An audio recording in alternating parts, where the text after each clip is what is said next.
स्वागत है आपका आज की चाय पे।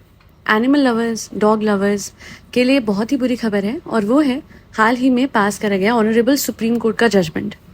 इस जजमेंट के हिसाब से जो की पॉइंट्स हैं उसके मुताबिक state of NCT of Delhi, MCD, NDMC and authorities in Noida, Ghaziabad और गुरुग्राम, यहाँ पे जितने भी स्ट्रे डॉग्स हैं इनको इमीडिएट बेसिस पे उठा लिया जाए हर लोकेलिटी से एंड डॉग शेल्टर्स में डाल दिया जाए और एक भी स्ट्रे डॉग को रिलीज नहीं किया जाएगा वापस। इंफ्रास्ट्रक्चर बनाया जाए डॉग शेल्टर्स के लिए। इस जजमेंट को पास करने का कारण ये है कि सुप्रीम कोर्ट के हिसाब से बहुत कीमती है बच्चों की ज़िंदगी और जिन कुत्तों को रेबीज़ होता है उनकी वजह से बहुत सब लोगों की ज़िंदगी, तकरीबन 20,000 लोग हर साल मर जाते हैं। देखिए, सीधी सी बात है, जब सुप्रीम कोर्ट की जजमेंट आती है तो कोई भी एग्जिस्टिंग लॉ को वो ओवरराइड कर जाती है। मतलब कोई भी लॉ अगर आपका है in force with in the country तो वो रिडंडेंट हो जाता है अगर सुप्रीम कोर्ट की जजमेंट उसके खिलाफ आई है। जब तक कि नया लॉ पास नहीं होता है वही सुप्रीम कोर्ट की जजमेंट जो पास हुई है वो इन फोर्स रहती है। तभी हम ये समझते हैं कि सुप्रीम कोर्ट और हाई कोर्ट के हाथ में बहुत ही ज़्यादा पावर होती है और इस पावर का इस्तेमाल हमारे ऑनरेबल जजेस को सोच समझ के करना चाहिए। अब उन्हें क्या हुआ कि एक केस जो उनके पास आया और जो भी रिकॉर्ड्स आए उन्होंने वो एक तरफा रिकॉर्ड्स देखे हैं और वो एक तरफा रिकॉर्ड्स देख के उन्होंने इमीडिएट डिसीजन लिया कि एक पूरी की पूरी वो कहते हैं ना जात को, यानी स्ट्रे फरीज की जात को ही सड़क से हटा दिया जाए, ख़त्म कर दिया जाए और रीलोकेशन तो छोड़ दीजिए, इन्हें शेल्टर्स में एक जगह, देखिए जजमेंट जो थी उसमें था रीलोकेट करें और शेल्टर्स में डालें, बट मेरे हिसाब से जिस तरीके से हमारी अथॉरिटीज़ काम करती हैं इन कुत्तों को एक जगह पे पटक देना यही होगा और कुछ होगा नहीं। तरीके से कुछ किया नहीं जाएगा। शेल्टर्स, अच्छा कहाँ है शेल्टर्स? अगर आप बनाने को कह भी रहे हैं तो उन शेल्टर्स को मेंटेन करना, वहाँ सफाई मेंटेन करना। यहाँ पे जो मैं इतने सारे शेल्टर देखती हूँ जहाँ पे इतना सारा पैसा जाता है, जहाँ पे इतने सारे फंड्स जाते हैं, उनका मेंटेनेंस देखा है? वहाँ की सैनिटेशन, वहाँ की सफाई देखी है? मैंने देखी है और मैं इतना ही बोलूँगी। मैं एक कुत्ता वहाँ पे लेके गई थी, अगले दिन जब मैंने कहा कहाँ गई वो, even though I was giving proper expenses for that stray dog, तो मुझे कहा गया कि वो बाहर गड्ढा है उसमें डाल दी, दफना दी। मैंने बोला आपने कॉल नहीं करा, बताया नहीं, कुछ नहीं, आपने तो मुझसे ट्रीटमेंट के पैसे भी लिए थे। तो उन्होंने कहा यहाँ पे किसी की कोई जिम्मेदारी नहीं बनती है। तो अगर आप कुछ करने के लिए कह रहे हैं कि ओके कुत्तों ने बाइट करा, 20,000 लोग साल के मर रहे हैं, तो फिर इंसानों के लिए भी बहुत कुछ एप्लीकेबल होता है ना। यहाँ पे इंसान किस तरीके के क्राइम करते हैं। मतलब हमारे सामने निर्भया है, हमारे सामने कोलकाता का वो है, तो क्या आदमी की जात खत्म कर दी जाए? क्या लड़कों को, आदमियों को सड़क से उठा लिया जाए? सबको? क्योंकि कुछ कुत्तों को रेबीज था तो आपके लिए सारे कुत्ते खराब हो गए। कुछ आदमियों ने जघन्य अपराध करे तो क्या आपने सारे आदमियों को सड़क से हटा दिया? क्योंकि भाई कोई भी कुछ भी कर सकता है, आदमी का क्या भरोसा। अगर एक आदमी ने करा, नहीं एक की बात ही है, थोड़ा हम भी स्टैटिस्टिक्स देख लेते हैं, इंसानों की भी करतूतों पे थोड़ी सी नज़र डाल लेते हैं। पता नहीं क्यों हमें बेजुबानों की करतूतों पे इतनी वो होती है, जबकि रेबीज़ जो होती है वो तो बेचारों को इसलिए हो जाती है बिकॉज ढंग से उन्हें वैक्सीनेशन नहीं लगवाई जाती। अगर हर लोकेलिटी में ढंग से वैक्सीनेशन का प्रबंध हो जाए, जहाँ पे अच्छे से कुत्तों को स्टरलाइज करके वैक्सीन लगवा के लोकेलिटी में वापस छोड़ा जाए और जहाँ पे इंसान उन्हें पत्थर ना मारे, लाते ना मारे, पानी ना फेंके, तो मुझे लगता नहीं है कि वो कुत्ते बिना बात को बैठे बैठे ही काट देंगे या बैठे बैठे ही कुछ कर देंगे।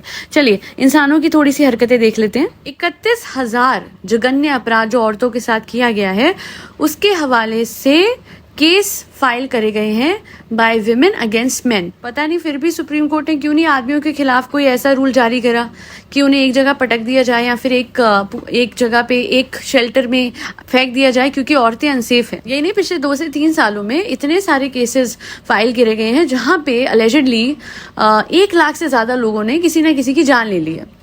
तो मैं इतना ही बोलूँगी कि 20,000 अगर आपको रेबीज़ के केस दिख रहे हैं जहाँ पे कुत्ते ने एक बीमारी से पीड़ित होके किसी को काट लिया, तो फिर मैं इतना बोलूँगी कि आप इतने सारे आदमियों के हवाले से, इंसानों के हवाले से केसेस कैसे इग्नोर कर रहे हैं? कोई भी इंसान कैसा भी निकल सकता है, कोई भी कैसा भी खतरनाक हो सकता है, तो हर कोई अपने आप को लॉक कर ले फिर और उसके बाद बाहर मत निकलने दीजिएगा और रिकॉर्ड रख लीजिएगा। ये हमारी अथॉरिटीज़ का लैप्स है, ये हमारे सिस्टम का लैप्स है, implementation of existing animal welfare laws का लैप्स है कि हम ढंग से स्टरलाइज नहीं करा पा रहे, हम ढंग से देखिए मैं एक चीज़ बता दूँ, स्ट्रे डॉग सड़क पे बहुत कुछ भुगतते हैं। मैं तो खुद नहीं चाहती कि वो सड़क पर रहे, मैं तो चाहती हूँ कि हर एक स्ट्रे को अडॉप्ट कर लिया जाए। एक भी सड़क पे कुत्ता बुरी हालत में, गंदी गर्मी में, तेज गर्मी में या फिर तेज ठंड में मरे ना। मैं को ये नहीं कहती हूँ कि उनका सड़क पे रहना सही है, but at the same time अगर आप इस बारे में कुछ कर नहीं सकते, उनके अडॉप्शन नहीं करा सकते, उनको स्टरलाइज नहीं करा सकते हैं या फिर उनको वैक्सीन नहीं लगवा सकते हैं, तो आपने सोचा कि चलिए let's dump them like garbage. जीते जागते जीवों को, जो कि बहुत सारे परिवारों की जान भी है, आप एक तरफा एक पार्टी की तरफ कैसे वो सुना रहे हैं। आप एनिमल बाइट देख रहे हैं, आप डॉग बाइट देख रहे हैं जहाँ पे बच्चों को कुछ ना कुछ हुआ है, बट काश आप ध्यान से सीसीटीवी में ये भी देखते कि कहीं ना कहीं बच्चे भी तो जाके, क्योंकि छोटे होते हैं, उन्हें समझ नहीं होती है, कोई पत्थर मार देगा, कोई चिढ़ा देगा, कोई पानी फेंक देगा, कोई लात मार देगा। और कुत्ते डरे होते हैं, उनके साथ छोटी सी उम्र से क्या क्या हुआ होता है, तो उनका फर्स्ट रिस्पॉन्स होता है बाइट करना। और कभी कभी जब आप 5-6 कुत्ते साथ हैं और आप उनके साथ किसी एक कुत्ते के साथ कर दो, तो इट्स ऑलमोस्ट लाइक चलते हुए इंसान को आप कुछ करोगे तो वो आगे से कुछ करेगा नहीं, और अगर वो 7 और लोगों के साथ होगा तो वो लोग भी पीटेंगे, है ना। बट यहाँ पे वो बेजुबान है, उनको तो समझ भी नहीं है उनके साथ क्या होने वाला है। क्या ऐसा होगा? नहीं होगा।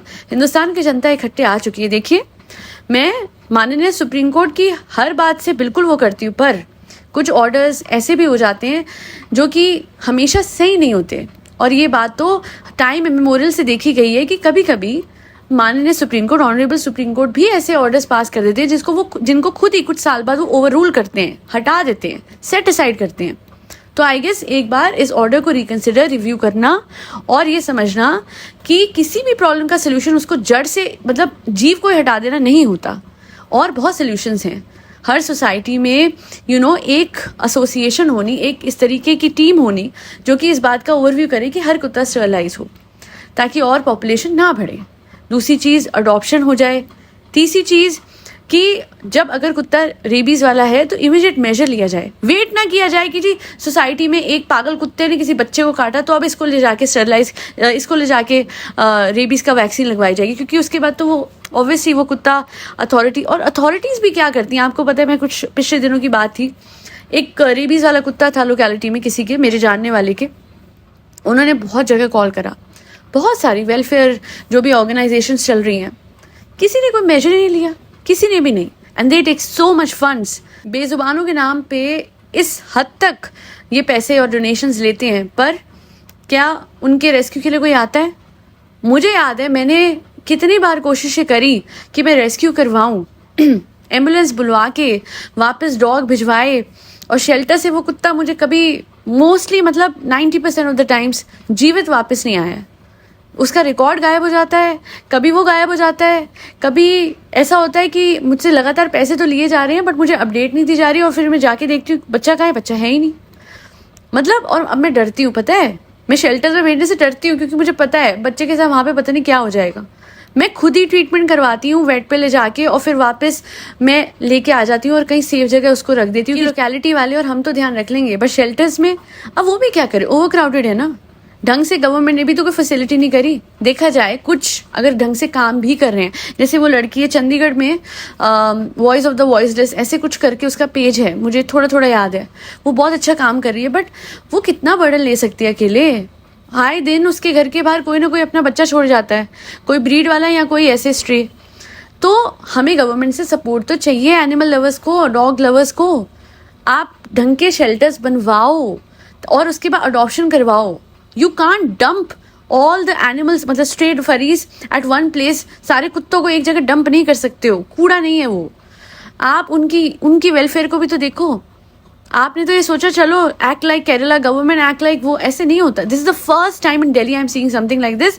मैंने ऐसे जजमेंट्स हमेशा साउथ साइड पे ज़्यादा देखे हैं, केरला और इन सब के जो कोर्ट्स हैं वो ज़्यादा ये पास करते हैं इस तरीके की। दिल्ली में तो कभी मैंने ऐसा कुछ नहीं देखा। कुछ टाइम पहले ऐसी बात हमारी सीएम ने करी थी, और अब देखिए अब सुप्रीम कोर्ट ही कोई ऑर्डर दे देंगे तो क्या करेंगे, आम जनता क्या करेगी? यही करेगी कि जो अब कर रहे हैं, सड़क पे उतर आए हैं लोग। And I am very proud of you.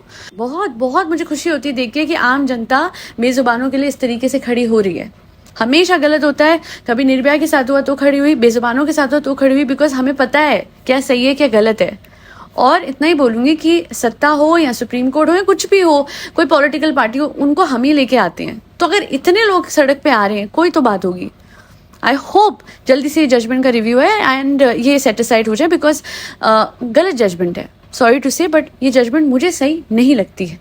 आम जनता का हिस्सा मैं भी हूँ, तो मेरा पूरा हक है इस बात को सामने रखने का कि आप अपनी तरफ से अच्छे मेजर्स लीजिए, ताकि फरी बच्चे जो अगर ऐसे नुकसान पहुंचा भी रहे हैं इंसानों को, तो उसकी जड़ तक जाइए, पर उनको जड़ से मिटाना गलत है। ऐसे तो किसी दिन लेपर्ड आ जाता है, ये भी तो होता है गाँव में, अगर कोई चीता आ गया, कोई लेपर्ड आ गया कहीं से फॉरेस्ट से, तो आप चल देंगे उनकी पूरी की पूरी वो हटाने के लिए कि नहीं भाई ये तो अपनी जगह से ना। देखिए, एक वक्त था इंसान और जानवर इकट्ठे रहते थे, अब हमने इतना अर्बनाइजेशन ला दिया है कि रहने को जगह ही नहीं है जानवरों पे। नील गाय के साथ जो हुआ है, जिस तरीके से अरावली हिल्स में पूरी तरीके से कब्जा कर लिया गया और नील गाय को हटाया गया, मारा गया, खत्म करा गया, वो सही था? आप तो मतलब इंसानों को तो ये हो गया कि बस हम ही रहें और हमारे साथ हम कोएग्जिस्ट क्यों नहीं कर पा रहे हैं? जानवरों को हम शो पीस बना के रखते हैं। वनतारा की बात कर रही हूँ, जिनको नहीं पता मैं एक और पॉडकास्ट लाऊंगी उस पर। खैर, आज के लिए इतना ही।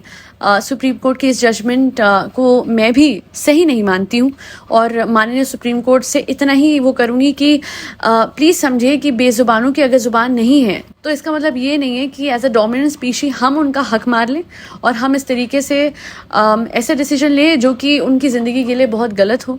ऐसे सड़ के रहना, सड़ के मरना किसी का हक नहीं है और हर किसी का हक है जीना। राइट टू लाइफ बेजुबानों का भी हक है, एक अच्छी ज़िंदगी जीना उनका भी हक है।